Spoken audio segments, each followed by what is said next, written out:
우리가 주기도를 생각할 때마다 기억해야 하는 것은 우리 하나님 아버지는 우리가 구하기 전에 우리에게 있어야 할 것을 아신다는 것입니다. 주님이 하나님 아버지는 아신다. 이 말씀을 우리에게 주신 것은 하나님과 우리 사이가 그만큼 가깝고 사랑하는 사이이기 때문입니다. 그리고 우리에게 안심과 평안을 주시기 위해서입니다. 욥기 23장 말씀 보게 되면 우리가 좋아하는 애송 구절이 나옵니다. 내가 가는 길을 그가 아시나니 그가 나를 단련하신 후에는 내가 순금같이 되어 나오리라 입니다. 욥이 고난 중에 있을 때에 어디서나 하나님을 찾을 수 없어서 한동안에 탄식하며 지냈습니다. 그런데 욥이 그 근심에서 벗어날 수 있었던 그 이유는 하나님은 내가 가는 길을 다 아신다 하는 그 하나님의 사랑을 믿었을 때였습니다. 하나님이 내가 가는 길을 다 아신다. 그 믿음 때문에 욥은 연단 과정을 통해서 순금같이 나오게 되었습니다. 하나님 아버지께서 우리에게 있어야 할 것을 아신다라고 하는 것은 욥과 같은 의인에게도 그리고 예수님 당시 제자들에게도 오늘 세상을 살아가고 있는 우리에게도 가장 큰 힘이 되는 것입니다. 그리고 위로가 되는 말씀입니다. 주기도는 크게 두 가지로 나눌 수 있습니다. 하나님 나라가 우리에게 임하기를 구하는 것과 그리고 우리의 필요를 구하는 것입니다. 그런데 이 주기도의 이 말씀들을 한 절로 요약해 주신 주님의 말씀이 있습니다. 마태복음 6장 33절 말씀입니다. 그러자 너희는 먼저 그의 나라와 그의 의를 구하라. 그리하면 이 모든 것을 너희에게 더하시리라 입니다. 예수님께서 이 말씀을 제자들에게 오늘날 우리에게 주신 그 이유가 무엇이겠습니까? 사람들이 염려하면서 살아가기 때문입니다. 그래서 염려가 올 때마다 하나님 나라를 구하라 하십니다. 하나님을 구하고 하나님을 찾게 되면 그 사랑의 하나님이 나와 함께 하신다.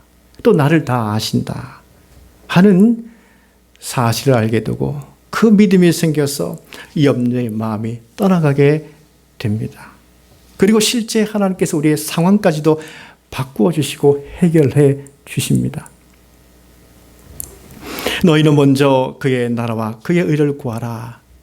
이 말씀은 나라가 임하시옵소서 라는 뜻, 이 말씀과 맥락이 같습니다. 그리하면 이 모든 것을 너에게 더하시리라. 이 말씀은 오늘 우리에게 일용할 양식을 주시옵고 우리 죄를 사하여 주시옵고 시험에 들게 하지 마시옵고 다만 악에서 구하시옵소서. 우리가 하나님을 찾을 때마다 염려하는 먹을 양식, 죄, 시험, 악의 문제를 하나님께서 해결해 주신다는 겁니다. 그러니까 우리가 무엇보다도 가장 먼저 구해야 하는 것은 무엇입니까? 하나님이 내 심령 속에 충분히 오실 수 있도록 자꾸 하나님을 구해야 합니다. 그래서 항상 하나님과 친밀한 관계가 우선입니다. 하나님과 친밀함이 먼저인 이유는 하늘에 계신 우리 아버지이기 때문입니다. 그래서 이 아버지는 아빠라는 단어입니다. 아빠. 굉장히 친근감 있는 표현이죠. 하나님 아버지는 우리의 아빠라는 겁니다. 하나님 아버지는 친근감이 있는 아버지시요. 친근감만 있고 능력이 없으신 분이 아니시죠. 능력이 있다는 의미에서 하늘에 계신 이라는 말씀도 주님이 주셨습니다. 그러니까 우리가 기도할 때마다 친근감과 능력이 있으신 하나님 아버지를 생각하면서 기도해야 합니다. 그 다음에 우리가 주의 깊게 보아야 하는 내용이 있는데요. 주기도의 중심은 하나님 나라가 나에게 임하는 겁니다. 하나님 나라가 나에게 임하는 것이 주기도의 중심입니다. 그래서 예수님께서 나라가 임하시기를 구하라 말씀하신 것은요, 이것은 구약시대 때부터 강조된 나라이기 때문입니다. 하나님께서 이스라엘을 애굽에서 나오게 하실 때에 가장 중요하게 여기신 것은 그들을 하나님의 백성으로 삼으시는 것이었습니다. 이스라엘이 하나님의 백성이 되었다는 것은 하나님이 그들의 왕이 되었다는 뜻입니다. 사실 우리 인생은 누가 나의 왕이냐에 달려있지 않습니까? 그러므로 예수님께서 나라가 임하시기를 기도하라는 것은 우리는 하나님의 백성이며 하나님 우리의 왕이시다. 이것을 고백하고 인정하라는 것입니다. 유대인들은 이 하나님 나라가 임하게 되는 것을 다윗 시대의 회복 정도로 여겼습니다. 그래서 우리 예수님께서 주기도에서 나라가 임하시오며 이 기도를 하라 하실 때에 과거 찬란했던 다윗 시대를 연상했습니다. 왜냐하면 지금 유대인들은 바벨론에서 포로된 지 400년이 훨씬 지났지만 여전히 포로된 상황 속에 있다고 여겼습니다. 왜냐하면 로마로부터 지배를 계속 받고 있었기 때문이죠. 그래서 유대인들은 나라가 임하시오며 이 대목을 로마로부터 독립되는, 정치적 독립되는 것으로 생각했습니다. 예수님이 하나님 나라가 임하시는 것을 말씀하실 때는 그 이스라엘 나라의 회복에만 국한을 둔 것이 아니었습니다. 모든 인류의 사람들, 누구든지 하나님에 의해서 회복되는 데 두셨습니다. 그러니까 이스라엘 나라에 국한 두신 것이 아닙니다. 모든 사람에게입니다. 누가복음 15장에 나오는 탕자의 비유에서는요, 이 탕자의 비유는 한 집안의 이야기가 아닙니다. 이 탕자는 모든 인류의 대표성을 갖고 있습니다. 탕자는 아버지에게 자기의 분깃을 달라고 했고 스스로 아버지를 떠났습니다. 이 탕자는 하나님 아버지를 떠난 아담을 말하는 것입니다. 우리 예수님께서 이 땅에 오셔서 보신 모든 사람들의 상태는 하나님 아버지를 떠난 탕자, 둘째 아들의 모습이었습니다. 모든 사람이 하나님께 분리되어 있었기 때문이죠. 그래서 인간에게 있어서 문제의 근본은 무엇이냐? 하나님을 떠나 있었기 때문이다. 하나님과 분리되어 있기 때문이다. 예수님께서 보신 진단입니다. 하나님은 아담을 창조하신 다음에 하나님의 대리자로 세우셨죠. 땅을 통치하게 하셨습니다. 이것이 하나님의 형상으로 사람을 만드셨다는 본래적 의미입니다. 하나님의 대리자로 삼으셨다는 뜻입니다. 그러나 아담은 사탄의 유혹에 넘어갔죠. 하나님을 떠나가 버립니다. 그래서 우리 주님께서 주기도에 악에서 구하시옵소서 이 기도를 하라고 하신 그 이유는 그것은 죄의 유혹에 넘어간 아담 때문이었습니다. 창세기 3장 5절에 나오는 죄의 유혹은 너 스스로 하나님 같이 될 수 있다는 것이었습니다. 여러분, 아담은 피조물이죠. 피조물은 스스로 하나님대로 해서는 안 됩니다. 아담은 에덴 동산에서 경작하되, 일하고 경작하되 하나님을 의지하고 하나님의 말씀을 지켜 순종하면서 그 위임받아 땅을 통치하는 자이어야 합니다. 그런데 아담은 하나님께 의지하거나 순종하지 않고 자기 스스로 하나님같이 되려고 했습니다. 사탄의 말을 들은 것이죠. 그러니까 아담 스스로 자신의 자원을 가지고 안녕과 행복을 추구하려 했습니다. 이것이 성경에 나오는 교만함이죠.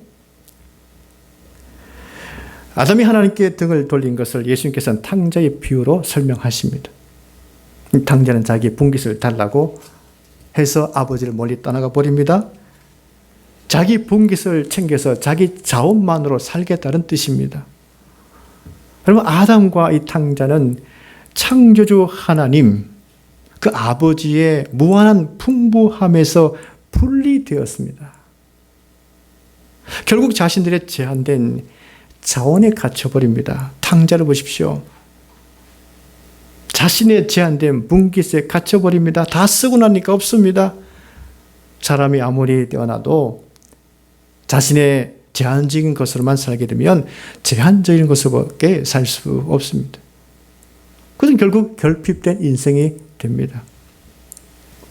그 인생의 모든 문제는 결핍 때문에 오는 것입니다. 여러분, 뿌리 뽑힌 나무를 보십시오. 당장은 살아있는 듯 합니다. 그러나 그 나무는 뿌리가 뽑힌 채 있기 때문에 사실 죽은 나무입니다. 뿌리가 뽑혔다는 건 죽은 나무입니다. 지금은 살아 보입니다. 생명이 있어 보입니다. 그러나 양식에 필요한 것, 수분, 이것을 더 이상 공급받지 못합니다. 그러면 결국은 잎이 시들게 됩니다. 그러면 그 나무는 죽게 되어 있습니다. 이 사람도 오늘날 하나님께 분리되어 있고 뽑혀 있음에도 불구하고 살아있는 즉 생각하고 살아가고 있습니다. 근데 우리가 생명을 얻되 풍성하게 얻기 위해서는 절대로 하나님께로부터 분리되어서는 안 됩니다. 삶이 힘에 겨워 넘어지더라도 하나님께 넘어져야 됩니다. 하나님께 엎드려야 됩니다. 다윗이 사울로부터 도망쳐야 했을 때에 이전의 다윗의 모습이 아니었습니다. 허겁지겁 피신했죠. 근데 다윗이 그 와중에도 첫 번째 찾아간 곳은 놉당이었습니다. 그 놉당은 제사장들이 있는 곳입니다. 그래서 다윗이 그 제사장들로 통해서 먹을 것을 받고 이렇게 회복할 수 있도록 시간을 보냈죠. 그러나 금방 밝혀지게 되어서 다윗은 결국 브레셋 땅까지 들어갑니다. 그러나 브레셋 사람들은 다윗을 보여주지 않았습니다. 다윗은 거기서 살아남기 위해서 미친 척까지 했습니다. 겨우 살아남았습니다. 그래서 다윗이 갈 수밖에 없는 곳은 광야였습니다. 광야한 아둘람 굴이었습니다. 다윗이 그 아둘람 굴에 들어가서는 전적으로 하나님께만 엎드립니다. 하나님만 의지합니다. 드디어 전적으로 하나님께 엎드린 다윗의 마음에 진정이 일어나게 되었습니다. 하나님은 다윗을 진정시킨 다음에 또 그와 함께 할 수 있는 400명의 사람들을 붙여주시죠. 물론 그 400명의 사람들은 원통한 자들입니다. 그러나 다윗은 그들을 이해할 수 있었습니다.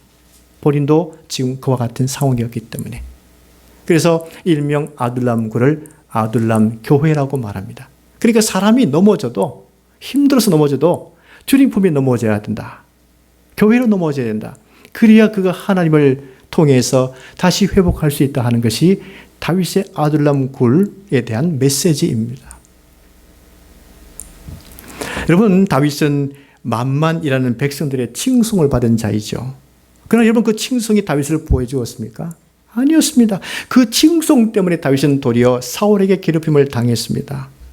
브레셋 사람들에게 갔습니다. 그러나 그 이방인들은 다윗을 보여주지 않았습니다.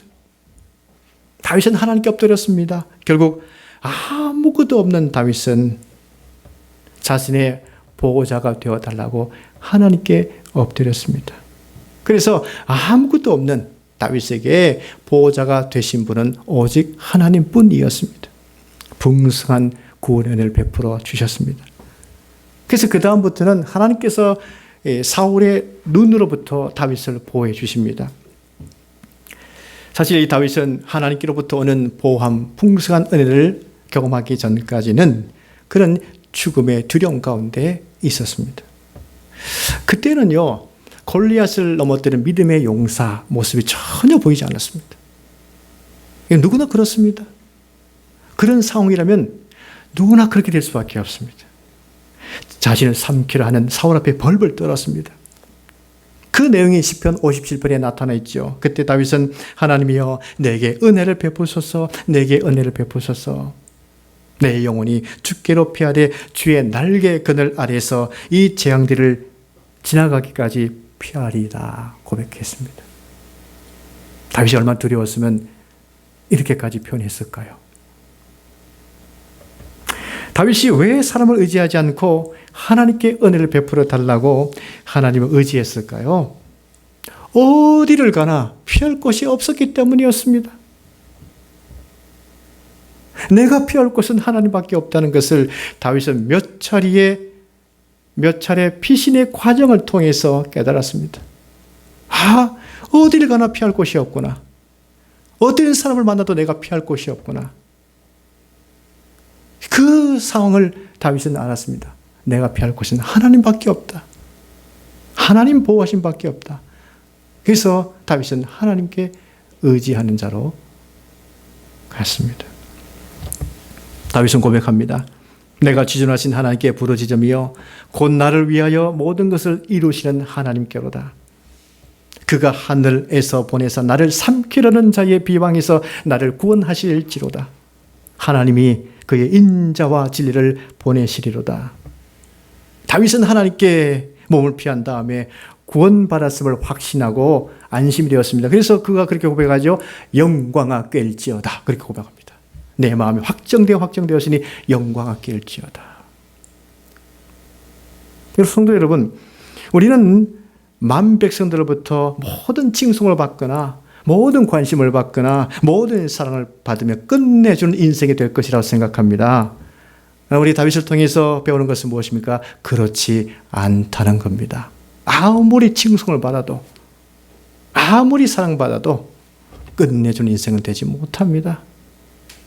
오직 하나님께로부터 오는 구원과 은혜가 우리를 영광스럽게 할 뿐입니다. 영광아 깰지어다. 다윗의 고백을 우리는 주목해야 합니다. 그러면 우리가 세상으로부터 인정을 좀 받았다고 안정을 찾았다고 또 자원이 좀 있다고 아담처럼 되어서는 안 됩니다. 말하자면 결코 하나님으로부터 분리되어서는 안 됩니다. 오직 하나님께 붙어 있어야 합니다. 봉사하신 하나님을 의지해야 됩니다. 내가 하나님을 의지한다는 이유 때문에 평안이 되고 안심이 되어야 됩니다. 하나님 때문에 오는 평안이 우리 가운데 있어야 됩니다. 그럼 그럴 때 우리는 계속해서 무한하신 하나님의 은혜를 받습니다. 우리의 자원은 한정될 수밖에 없습니다. 내가 가지고 있는 것은 곧 고갈됩니다. 그러나 하나님은 무한하신 은혜를 갖고 계십니다. 하나님께 붙어 있어야 됩니다. 하나님을 바라봐야 됩니다. 비록 내 안에 자원이 충분히 있다 해도 그때에도 하나님께 계속 은혜를 달라고 겸손히 하나님을 의지해야 됩니다. 있다고 해서 하나님을 바라보지 않으면 안 됩니다. 우리가 계속 겸손히 하나님을 의지해야 됩니다. 하나님의 도움을 계속 구해야 됩니다. 내 자원을 바라보지 마시고 무한한 자원을 가지고 계신 하나님을 계속 붙들고 하나님 은혜를 구하며 살아야 됩니다. 그러므로 넘치는 하나님의 은혜와 사랑을 받으며 살아가야 됩니다. 이것이 우리가 인생 가운데 살아가야 할 삶의 태도입니다. 우리 예수님께서는 나라가 임하시오며 이 하나님 나라에 대한 말씀을 하실 때 잔치에 관한 비유를 많이 말씀하셨죠. 그래서 어떤 사람에게 하나님 나라가 임했다라고 하는 것은 그가 하나님 안으로 들어왔다는 뜻입니다.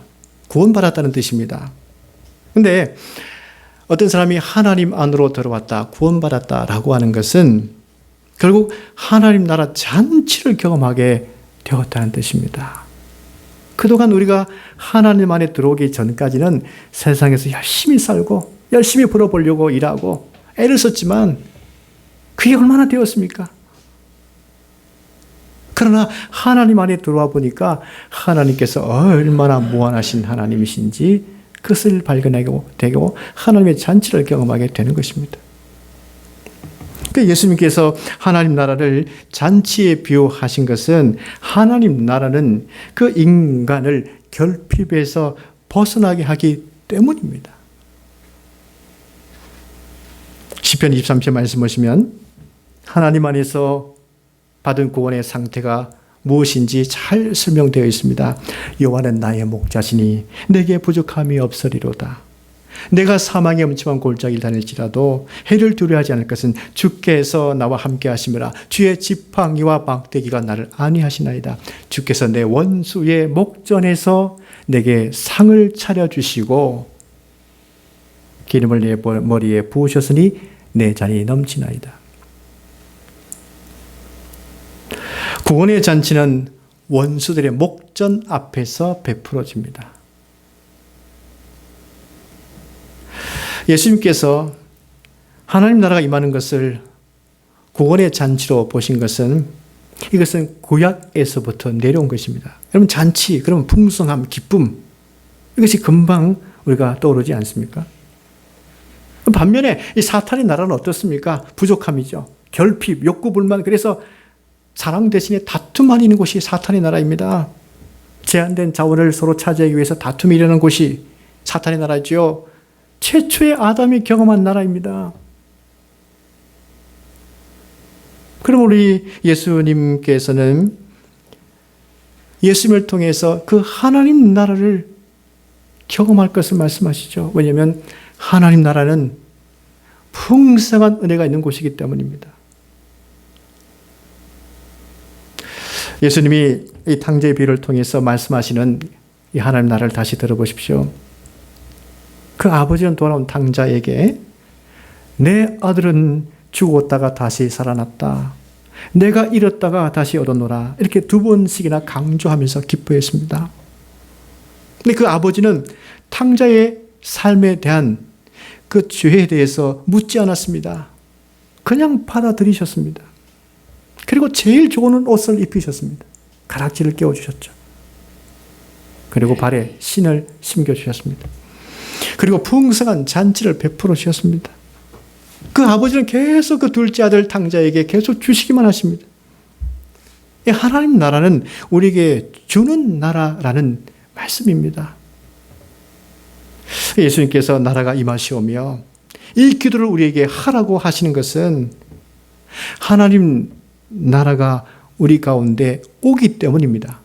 안 온다면 이 기도를 하라고 말씀하지 않으셨겠죠. 나라가 우리 가운데 임하기 때문에 이 기도를 하라고 말씀하십니다. 하나님은 하나님 나라 우리에게 주시기를 기뻐하십니다. 누가복음 12장 말씀 보면 주님이 우리에게 주시는 말씀이 있습니다. 무엇을 먹을까? 무엇을 마실까요? 구하지 말며 근심하지도 말라. 다만 너희는 그의 나라를 구하라. 그리하면 이런 것들을 너희에게 더하시리라. 적은 무리여 무서워 말라. 너희 아버지께서 그 나라를 너희에게 주시기를 기뻐하시느니라. 주님이 말씀하십니다. 풍성한 잔치의 기쁨이 있는 하나님 나라는 우리가 어떤 엄청난 봉사와 수고가 있어야 얻을 수 있는 나라가 아닙니다. 자기 의로 얻을 수 있는 나라가 아닙니다. 주님 말씀하십니다. 그의 나라를 구하라. 나라가 임하시옵소서. 하나님 풍성한 하나님 나라를 우리에게 주시옵소서라고 기도하면 하나님 아버지는 풍성한 하나님 나라를 주시기를 기뻐하십니다. 하나님 나라는 은혜로운 나라입니다. 우리의 수고로 우리의 노력으로 얻는 것이 아니라 은혜로운 나라이기 때문에 나라가 임하시옵소서라고 기도하라고 주님이 말씀하십니다. 그럼 우리는 주님의 이 주기도를 기도하며 기억할 때마다 항상 우리가 생각해야 하는 것은 이 땅의 나라는 결핍의 나라이지만 하나님 나라는 풍성한 하나님 나라이다. 이 사실을 항상 기억해야 됩니다. 나라가 임하시옵소서. 우리가 매일매일 먼저 나라가 임하시옵소서라고 구함으로 무한하시고 한없는 하나님의 은혜를 경험하며 감사하며 사시는 우리 모두가 될 수 있기를 주의 이름으로 간절히 축원합니다. 기도하겠습니다.